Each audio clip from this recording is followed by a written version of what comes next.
This is Making Better Decisions. I'm your host, Ryan Sullivan. Decisions are where rubber meets the road for organizations. Each week, we'll be learning from people who are on the front lines of turning raw data into better outcomes for their organizations. This show is sponsored by Canopy Analytic, helping companies make better decisions using data. Hey, everybody. Welcome to another episode of the Making Better Decisions podcast. Today's guest did his undergrad in graphic design and communications and then got a master's in mass marketing communications from BU. He's worked for over 30 years in marketing, advertising, and customer analytics in the retail, food and beverage, and software industries. He has worked for Hannaford Supermarkets, Shaw's Supermarkets, EYC, and Dunkin'. He also currently holds multiple advisory board seats. Please welcome VP of Loyalty, Personalization, and Analytics at Rite Aid, John Giaquinto. Welcome to the show, John. Thanks for having me, Ryan. I am super excited. Tell me, what is one thing you wish more people knew about using data to make better decisions? It's hard to get it to one thing, but I think starting with the fact that data are not answers. You have to do something to the data to glean the information out of it. So I think people will say, well, we looked at the data, and they often feel like they can look at a report and there's an answer hitting them in the face. But you need to do things to make sure you're taking your own bias out of it and that you're actually providing information with that data. And I think that gets beyond most people. How can they do better? I think learning a little bit about just having discipline with analytics, like the difference between a report and an analysis, understanding, I like to say this might be too high of a threshold. I think for people, it sounds intimidating, but applying your decision-making like a science. And what I mean by that is, people will often say, well, we looked at the data and we've proven X, Y, Z. And that the word proven always sounds like nails on a chalkboard to me, because people who really have discipline around data and analytics don't use that term very often. And frankly, if you're approaching things more like a scientist, you want to see that things are repeatable, that you look to them from different angles, that you embrace maybe contradictory results and try to explore why that is. And I think most people are just looking for something that jives with their current beliefs or makes it look like what they did made sense. Let me put a pin in the bias internal politics discussion for a second, because I want to make sure that I don't miss another thread. I think that you are right to make a clear distinction between I have a specific question, we put together the information that allows us to answer that question better, right? A report and an analysis. I would make the argument that one is reactive and the other is proactive. And I'd like to ask what you think the place of that proactive analysis is. It obviously can't be either everything or nothing. But I think I see a lot of organizations struggle with balancing how directed and focused to be on answering specific business questions and kind of having analysts and a centralized reporting function as like, support of the business kind of ticket puncher, closer function versus we really understand the data. We're going to proactively dig in and try and generate value. What's the balance between the two of those? I'm not sure where the balance is, but let me throw a word at you.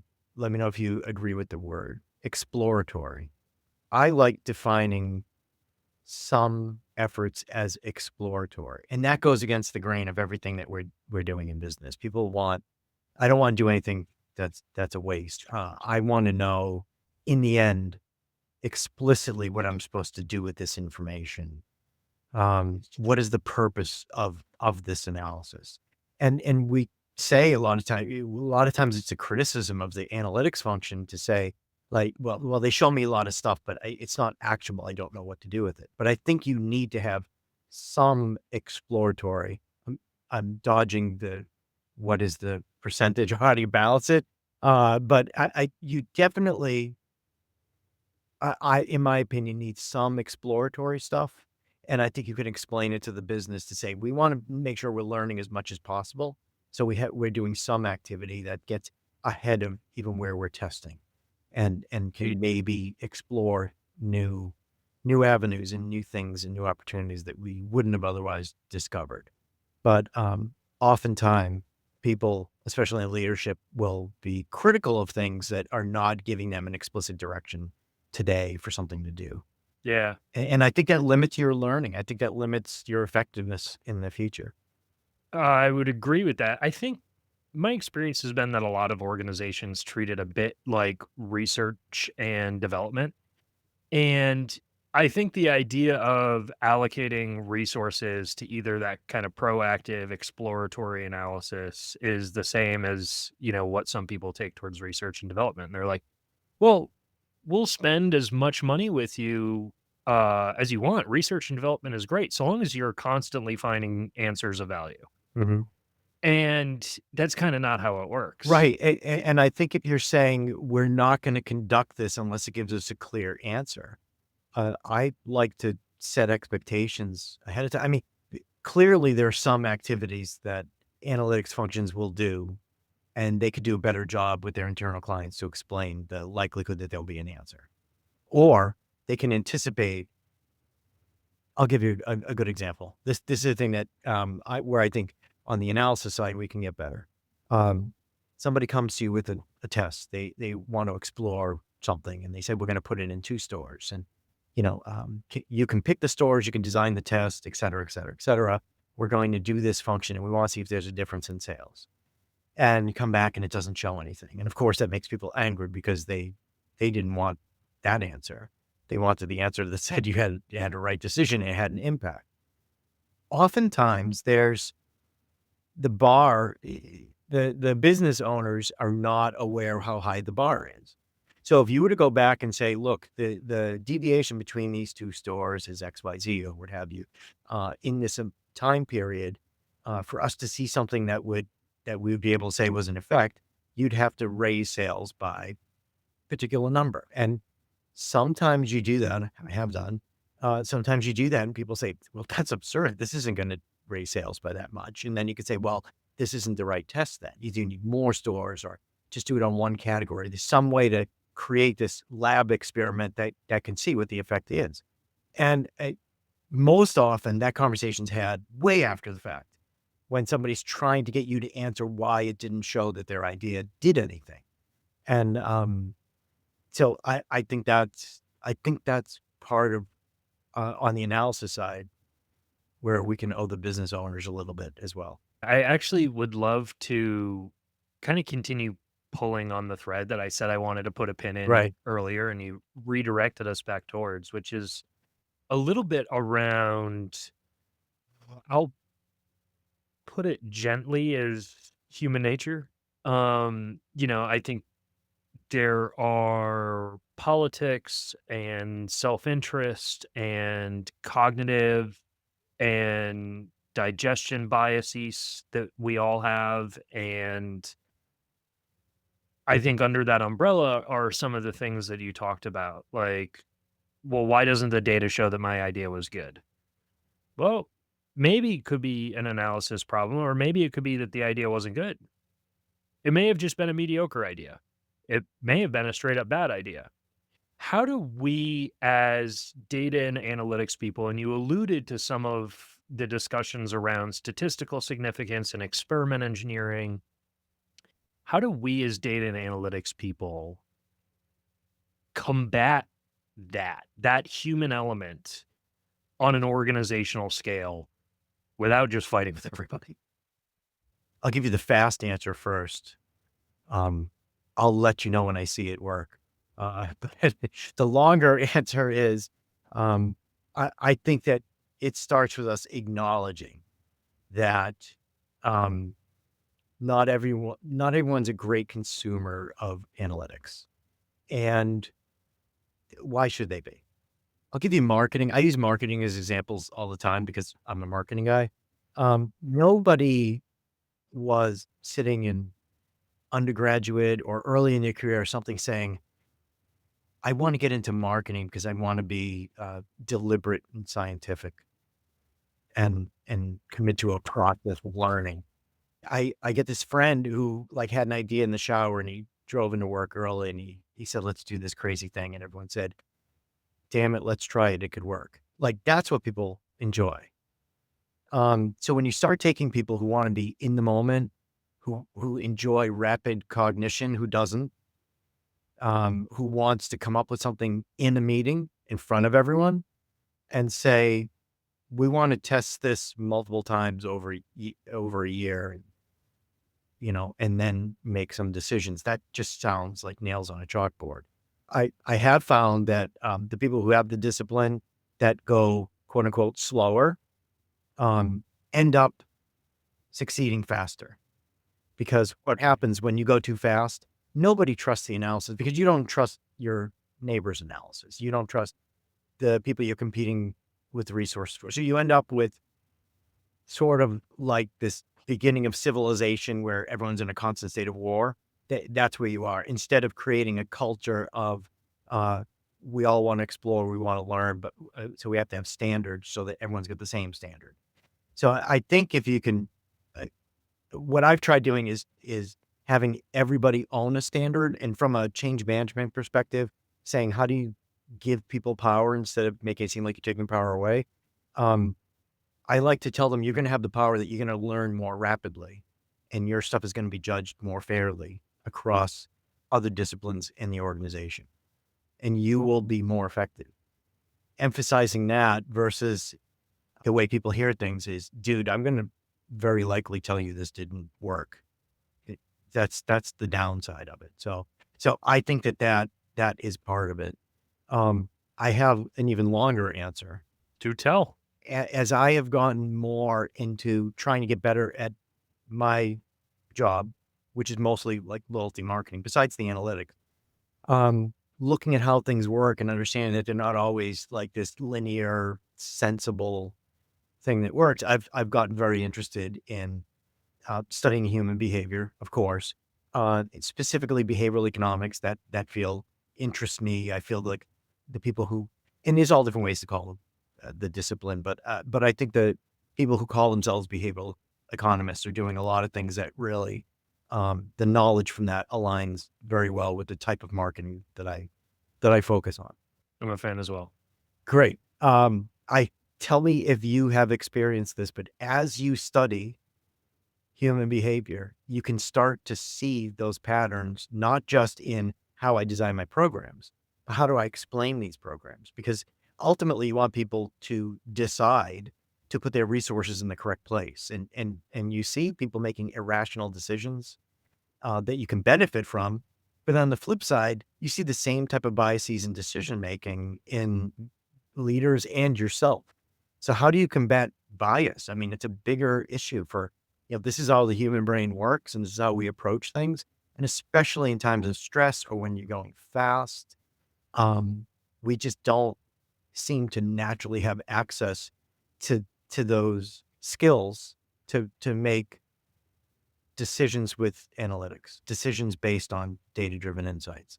So acknowledging that at first you reach a sort of an oh shit stage, like it's easy to throw your hands up and say, well, this is impossible. This is beyond human beings. Let's all get replaced by AI and maybe someday we can get things resourced correctly and the right decisions. But I think acknowledging and understanding and just trying to find it interesting why something can seem very, very clear why the decision should be A and people are making the decision B. Look at it as a behavioral economics sort of experiment and then see if you can reverse engineer from there and change it. That's sort of the way that I think about it lately. Yeah, I'm a big I've mentioned this on the podcast a couple times, but I'm a huge Freakonomics guy. That was really my primary The introduction. Circuit Grid or containing book. Yeah, and their podcast was great. If either of the Stevens are listening and you guys wanna come on, oh my gosh, I'd be so excited. But yeah, as a result of that, I've read like Kahneman, Tversky, Thaler, a lot of that stuff.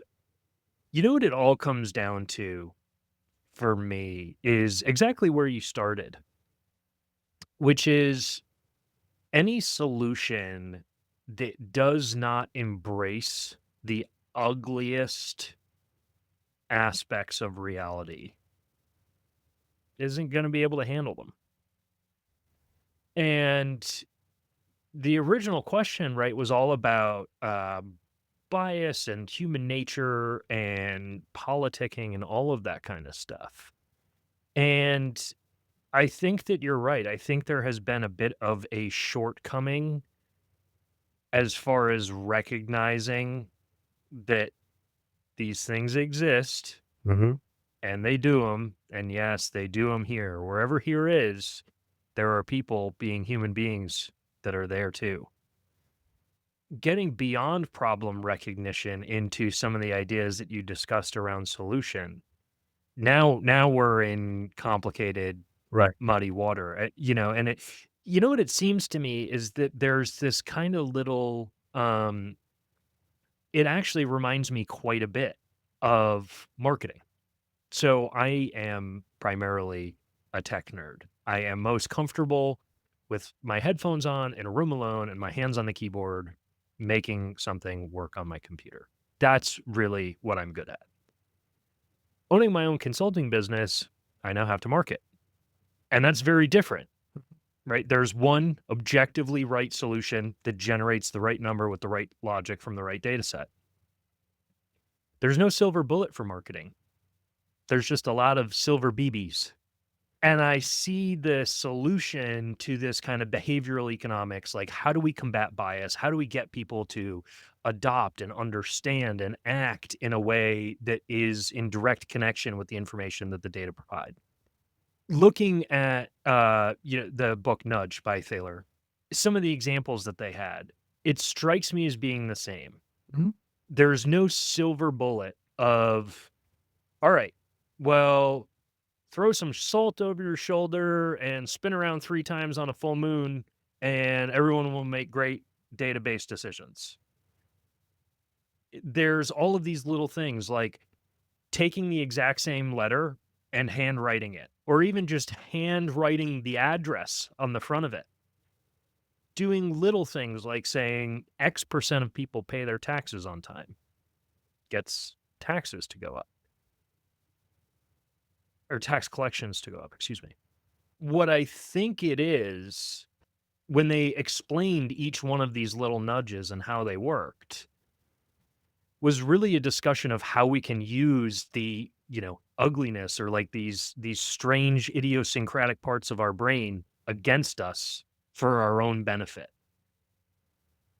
And so that's kind of where I got like that embrace the ugly phrase is it's like if we really and truly recognize those elements of human nature, then we can boomerang them to better effect. I think recognition is a great idea, um, because I think in order to change these things, and most companies are not there yet, so it's a change. If they were really to make better data-driven decisions, something has to change. I think it needs to start at the top, and I think you need acknowledgement from starting with the CEO that we support getting better at this and that everybody can get better at it. And I think that there's a lot of different ways that you could teach people, but we're so far away from that because what leadership teams tend to do is think of data as something, well, if I just get it out there, then all these decisions will be better. Let me get more reports, more data to more people. And there's no reason to believe that, but we've been led to think that way, that if we just give people the data, they will make the right decision. And Mm. there's so much evidence to the contrary. But it starts with the fact that data is not insights. And if you create a culture where you tell people you have the insights, you can make the decision, they're just going to think that their job is to look at a report and through some rapid cognition say, I know what's going on. And frankly, that gets rewarded to be the first person to come up with an answer looking at the minimal amount of data. Usually Mhm. the wrong answer, but when does that come back around? When you're held accountable to that, you're already, five other initiatives deep at that point, making quick decisions. So I think there's simple things and ideas you can get across to people. I I quote, it might be paraphrasing. I think it's pretty close to the direct quote, but I can not find my original source for this. So I say this in conferences all the time, and I ask people if they've heard this before. And when they say no, I say, let's just decide that I'm the originator then. But the quote is, "Data are random and miscellaneous. Information is orderly and cumulative." And it just says so much in so few words there that data is nothing until you glean the information out of it. And we think that the data is the information. And getting people to understand that is a good thing. And then, there's this concept in analytics. I'll probably misuse it. I'm not trained as a statistician or anything like that, but um, this idea of the null hypothesis is probably not strictly from analytics, but to say that, okay, we're going to start this process and we're going to go all the way through and assume that there's no difference between group A and group B. We're going to test something, but we have to start with saying we need to prove to ourselves that there's a difference, that there was an impact. People approach it, and that sounds pretty simple, right? Experimentation, you got to prove that there was an impact. I believe a lot of people, and let's face it, people get up to leadership because they can be persuasive in a lot of different ways. And and I've been forceful and persuasive myself, so I can't fault people for doing that, but you can get somebody who really believes in a project and they start off with the assumption that this is going to do something and they start making plans. And you can see the bias being built into the entire process and it affects the way they interpret test results. So back to everything else that we said, I think they're not using the null hypothesis. They're going in and they're saying, wait a second, this didn't show anything. You need to explain why. And that affects people doing analytics. How many times you're going to do that and have somebody go back to you and throw it at you like you must have done something wrong, even if they don't use those words. And you're back on your heels and you're trying to defend your work because somebody else is just not a great consumer of analytics. One of the things that you mentioned, essentially, it's a prerequisite that the leaders of the organization actually believe in the power of data, meaning they actually think that using these tools and techniques, at least in appropriate locations and at appropriate times, can drive better business performance than they would be able to obtain without them.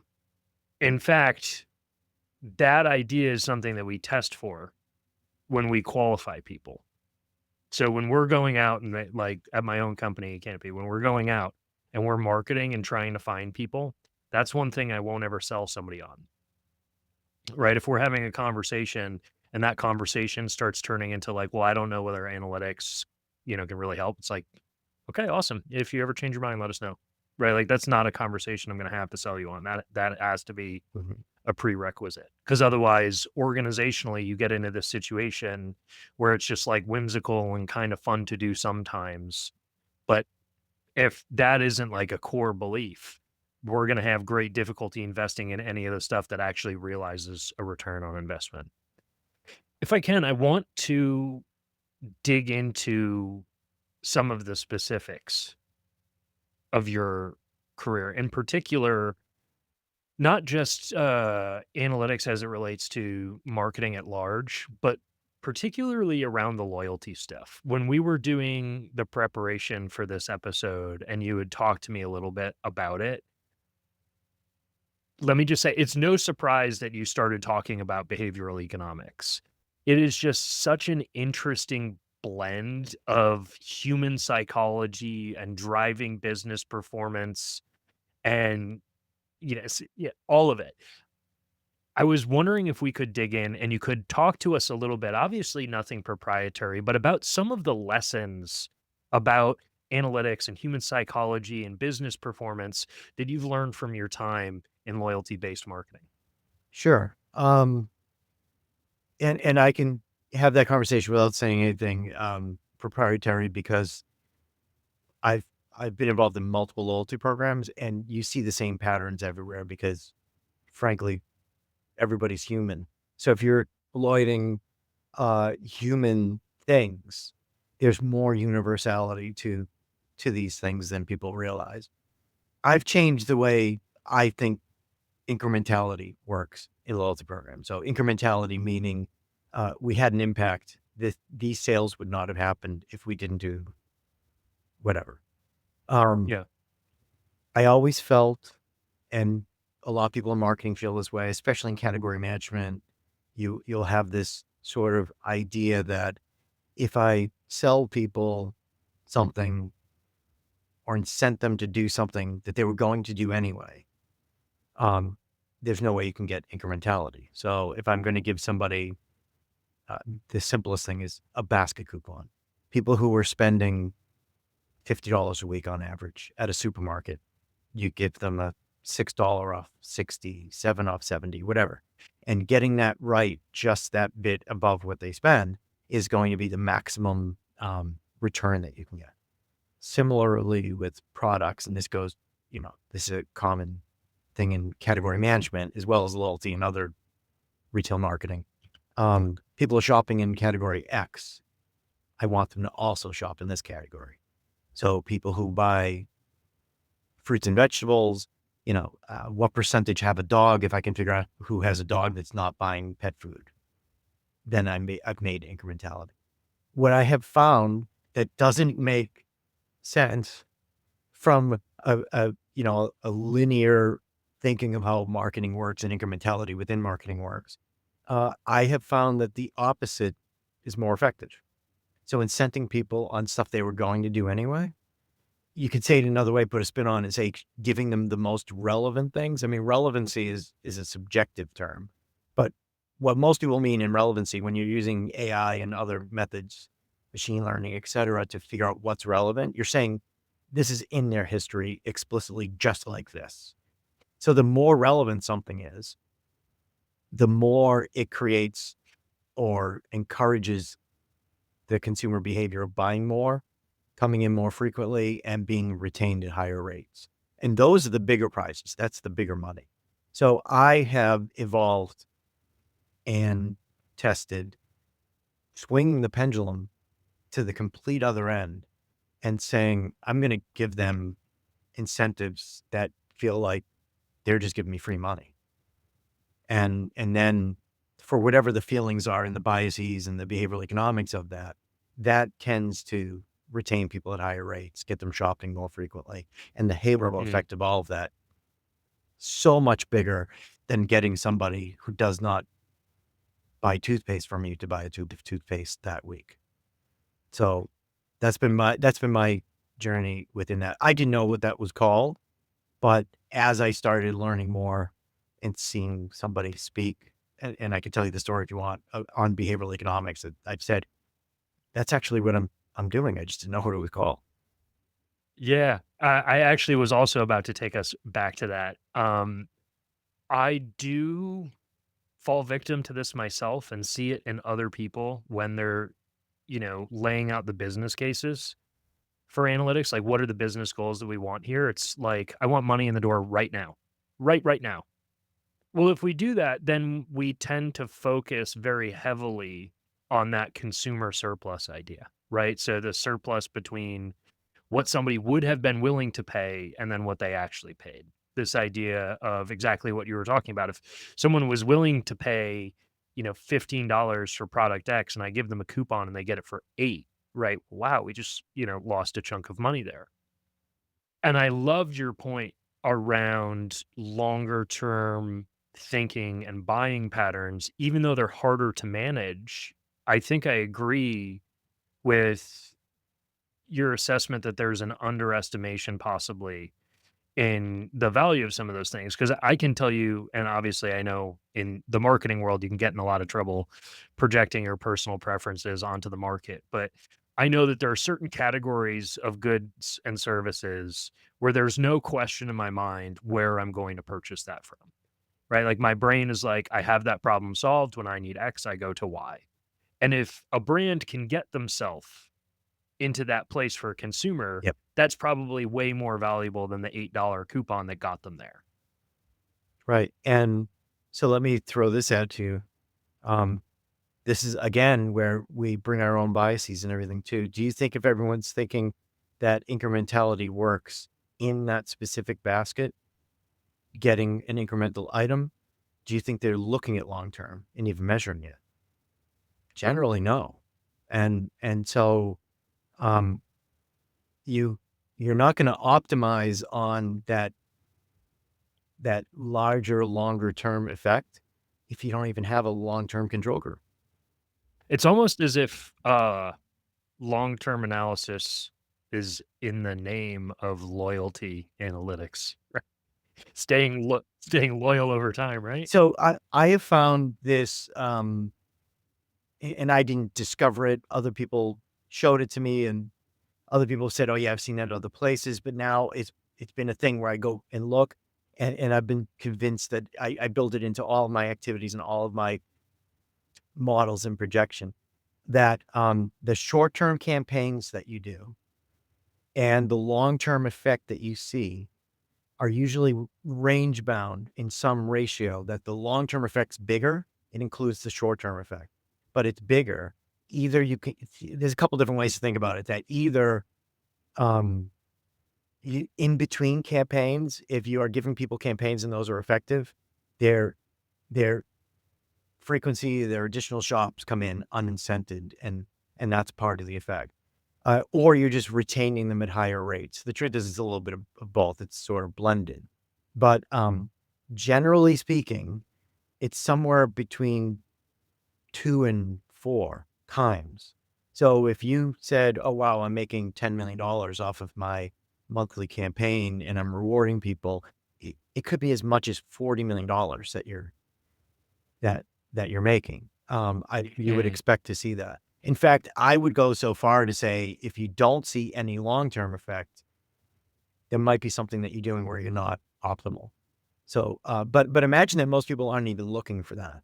So there's a truth now. Now, I have seen some things where that that ratio it is out of that range a little bit, but that tells me that maybe maybe we're incenting too often, too much, or something like that. Mm. But generally speaking, that long term effect is certainly bigger, um, and I would say at a minimum of double the short term effect, which means that if you are spending $1 and you think you're getting $2 back, your effectiveness is likely double that. But again, if you never look, you just think your efficiency is X. Talk to me a little bit about the things in your landscape relating to data that are the hardest right now, and what are you doing to kind of climb those mountains? So one of the things that's difficult right now in my current role, I came on board at Rite Aid almost 2 years ago, knowing what I was getting myself into, by the way. I was very familiar with the company, knew multiple people that had my role before me. They were a client of mine when I was at EYC that later became Symphony Retail. Um, so I kind of knew what I was getting into and they went into bankruptcy and getting out of it. Um, One of the difficult things that is a challenge is when when you use analytics and you hold out a control group and you get a confidence interval, you're basically saying if nothing changes, we're 95% sure that this will happen the same way in the future. Mm. If everything, all the conditions are the same, nothing's the same at Rite Aid from one week to the other. Because there are other things that are generally large enough to be changes to the system. So we've closed stores people know that, but we've had some challenges with in-stock percentages. Um, so even as we recover, what data do you look at? What's your baseline? Who are your customers? How have they changed? And we've got segmentation. We track customer churn and migration between one segment and another. So we've got fairly high confidence that we can look at our customer base at any time and say, here's the potential for those folks. But if I was to do a personalized campaign and the other products that is trying to find are less in stock, is that going to change those ratios I mentioned? Is it going to Mhm. change the incrementality because they can't find some of the other things in the store? So that's just one example, but there are multiple things that may have changed the system. And I've had some things that have been turned off for a while. So again, it's having that humility to say there's so much that could be out there that we don't know. We would have to test our way into things again. That's a challenge to think about that, because everyone thinks I did this once, I can do it again. But you measured something once, and if things are dramatically different, or even not dramatically different, but different in a way that really matters to the system, have you thinking at least have the ability to start over. Yeah, I think that's applicable in more places than just marketing or loyalty analytics. That's kind of a recognition of what analytics does and doesn't do. It's not Mm. magic. It's saying there was a closed system. We isolated one thing. Here's the difference of that one thing. But there's so many external factors that could matter. So outside of analytics and marketing and joining me as an armchair behavioral economist, what do you do? How do you spend your time? Um, is there anything outside of that? I find a lot of my hobbies actually are so closely related to what I do. That's why I love what I do. I mean, I get to basically be like a mad scientist and discover stuff. And, if you ever have done that mental exercise, like if you won, $1 billion, like what would you do? And, part of me is like, oh, wow, then, what I could do with this loyalty stuff is like, like, no, when you want to retire or buy property in Italy, I love to do all that stuff, but like, I still enjoy the experimentation and everything.